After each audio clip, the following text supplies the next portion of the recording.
Hello everyone. 27ನೇ ಪ್ರಶ್ನೆಯನ್ನ ಗಮನಿಸಿ. ಒಂದು ಭಿನ್ನರಾಶಿಯಲ್ಲಿ ಛೇದವು ಅಂಶದ 2ರಷ್ಟಕ್ಕಿಂತ 1 ಹೆಚ್ಚಾಗಿದೆ. ಈ ಭಿನ್ನರಾಶಿ ಮತ್ತು ಇದರ ವ್ಯತ್ಕ್ರಮಗಳ ಮೊತ್ತ 21/10 ಆಗಿದೆ. ಹಾಗಾದರೆ ಈ ಭಿನ್ನರಾಶಿಯನ್ನ ಕಂಡುಹಿಡಿಯಿರಿ. ಸೊ ಇಲ್ಲಿ ನಾವು ಸಮಸ್ಯೆಯನ್ನ ಸಮೀಕರಣ ರೂಪದಲ್ಲಿ ತಂದಾಗ ಇಲ್ಲಿ ಛೇದವು ಅಂಶದ 2ರಷ್ಟಕ್ಕಿಂತ 1 ಹೆಚ್ಚಾಗಿದೆ ಅಂತ ಕೊಟ್ಟಿದ್ದಾರೆ. ಸೊ ಹಾಗಾದ್ರೆ ಇಲ್ಲಿ ಅಂಶವನ್ನ ನಾವು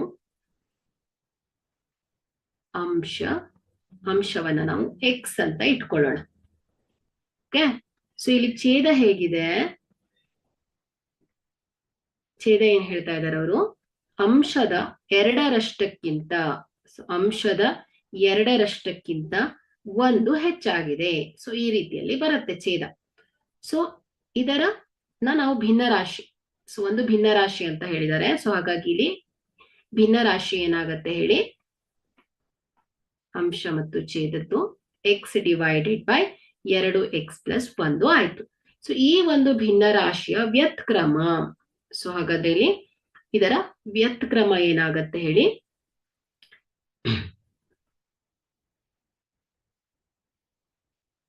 ವ್ಯತ್ಕ್ರಮ ಏನಾಗತ್ತೆ? 2x+1 ಡಿವೈಡೆಡ್ ಬೈ x ಅಲ್ವಾ? ಸೊ ಈ ಭಿನ್ನರಾಶಿ ಮತ್ತು ಇದರ ವ್ಯತ್ಕ್ರಮಗಳ ಗುಣ ಮೊತ್ತ ಅಲ್ವಾ? So x divided by 2x+1 plus 2x+1 divided by x. ಭಿನ್ನರಾಶಿ ಮತ್ತು ಇದರ ವ್ಯತ್ಕ್ರಮಗಳ ಮೊತ್ತ ಏನಾಗತ್ತೆ ಹೇಳಿ? is equal to 29/10 ಆದರೆ ಆ ಭಿನ್ನರಾಶಿಯನ್ನ ಕಂಡುಹಿಡಿಯಿರಿ. ಸೊ ಈಗ ನಮಗೆ ಒಂದು ಸಮೀಕರಣ ರೂಪದಲ್ಲಿ ಇದನ್ನ ವ್ಯಕ್ತಪಡಿಸಿದ್ದೇವೆ. ಓಕೆ, ಸೊ ಈಗ ಈ ಸಮೀಕರಣವನ್ನ ಬಿಡಿಸೋಣ. ಸೊ ಲಸಾವನ್ನ ತೆಗೆದುಕೊಂಡು ಇದನ್ನ ಬಿಡಿಸೋಣ ಮಕ್ಕಳೇ. ಸೊ ಇಲ್ಲಿ ಛೇದವನ್ನ ಗಮನಿಸಿ. ಸೊ ಇಲ್ಲಿ ಲಸ 2x+1 ಇಂಟು x ಆಗತ್ತೆ. ಸೊ ಅಂಶದಲ್ಲಿ ಏನ್ ಬರುತ್ತೆ ಮಕ್ಕಳೇ? x² ಪ್ಲಸ್ ಆಲ್ರೆಡಿ 2x+1 ಇದೆ ಇಂಟು x ಮಾಡಬೇಕು. ಈ x ಅನ್ನ ಅಂಶಕ್ಕೆ ಗುಣಿಸ್ಬೇಕು, ಸಾಮಾನ್ಯವಾಗಿ ಮಾಡ್ತಿರಲ್ವಾ? ಸೊ ಅದೇ ರೀತಿ.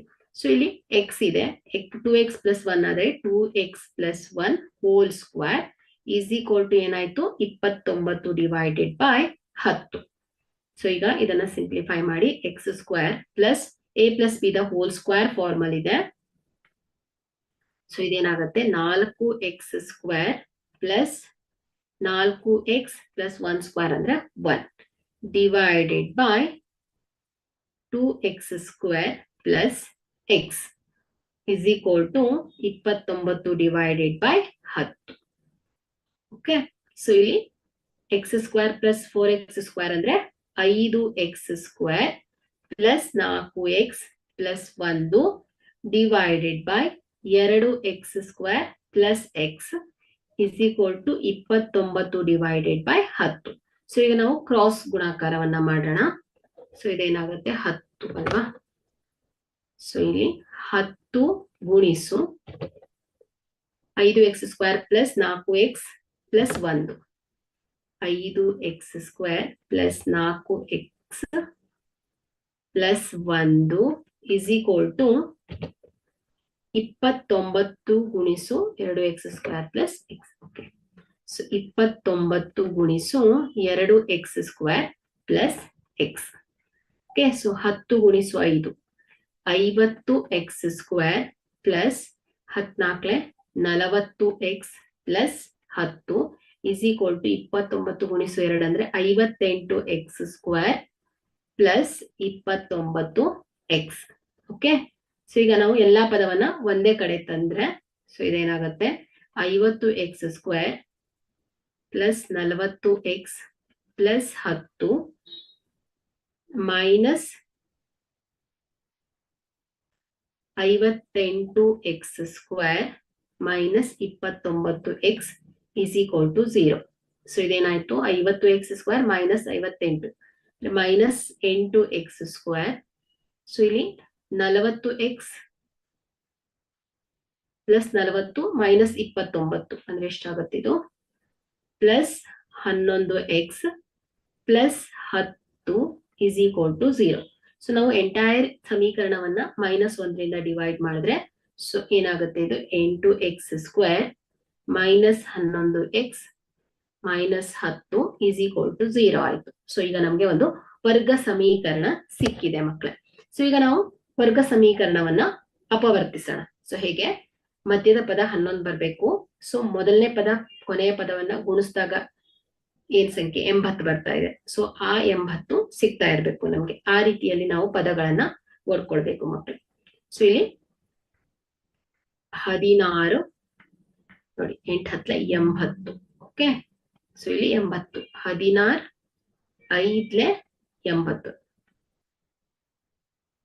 ಓಕೆ, ಸೊ 16 - 5 ಅಂದ್ರೆ ನಮ್ಗೆ 11 ಸಿಗ್ತಾ ಇದೆ. ಸೊ ಹಾಗಾಗಿ ಇಲ್ಲಿ 8x² - 16x + 5x - 10 is equal to 0 ಆಯ್ತು. ಸೊ ಇಲ್ಲಿ ಇದು ಎರಡು ಪದದಲ್ಲಿರೋ ಸಾಮಾನ್ಯ ಪದ 8x. ಸೊ ಇಲ್ಲಿ x ಉಳಿಯುತ್ತೆ -2. ಸೊ +5. So x - 2. 5 2 10 ಸಮ ಆಯ್ತಲ್ವಾ. ಸೊ ಈಗ x - 2 ಕಾಮನ್ ಇದೆ. ಸೊ ಬ್ರಾಕೆಟ್ ಅಲ್ಲಿ 8x + 5 ಈಸ್ ಈಕ್ವಲ್ ಟು 0 ಆಯ್ತು. ಹಾಗಾದ್ರೆ ಇಲ್ಲಿ x - 2 ಅಂದ್ರೆ x - 2 is equal to 0 or 8x + 5 is equal to 0. ಹಾಗಾದ್ರೆ ಇಲ್ಲಿ x ಈಸ್ ಈಕ್ವಲ್ ಟು 2 ಆಗುತ್ತೆ, ಅಥವಾ x ಈಸ್ ಈಕ್ವಲ್ ಟು -5/8 ಆಗುತ್ತೆ. x ಈಸ್ ಈಕ್ವಲ್ ಟು -5/8 ಆಗುತ್ತೆ ಮಕ್ಕಳು. ಸೊ ಇಲ್ಲಿ ಭಿನ್ನರಾಶಿಯು ಧನಾತ್ಮಕ ಸಂಖ್ಯೆ ಎಂದು ಭಾವಿಸಿದ್ರೆ ಸೊ ಏನಾಯ್ತು ಹೇಳಿ, x is equal to 2. Okay, so x ಅನ್ನ ನಾವು ಧನಾತ್ಮಕ ಅಂತ ಭಾವಿಸಿದ್ರೆ x ಈಸ್ ಈಕ್ವಲ್ ಟು 2 ಆಗತ್ತೆ. ಸೊ ನೆಗೆಟಿವ್ ಅನ್ನ ನಾವು ನೆಗ್ಲೆಕ್ಟ್ ಮಾಡ್ತೇವೆ.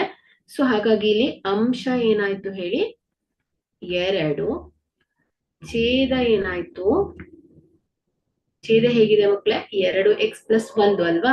ಸೊ ಹಾಗಾಗಿ ಇದೇನಾಗುತ್ತೆ 2 × 2 + 1. ಸೊ 4 + 1 ಈಸ್ ಈಕ್ವಲ್ ಟು 5 ಆಯ್ತು.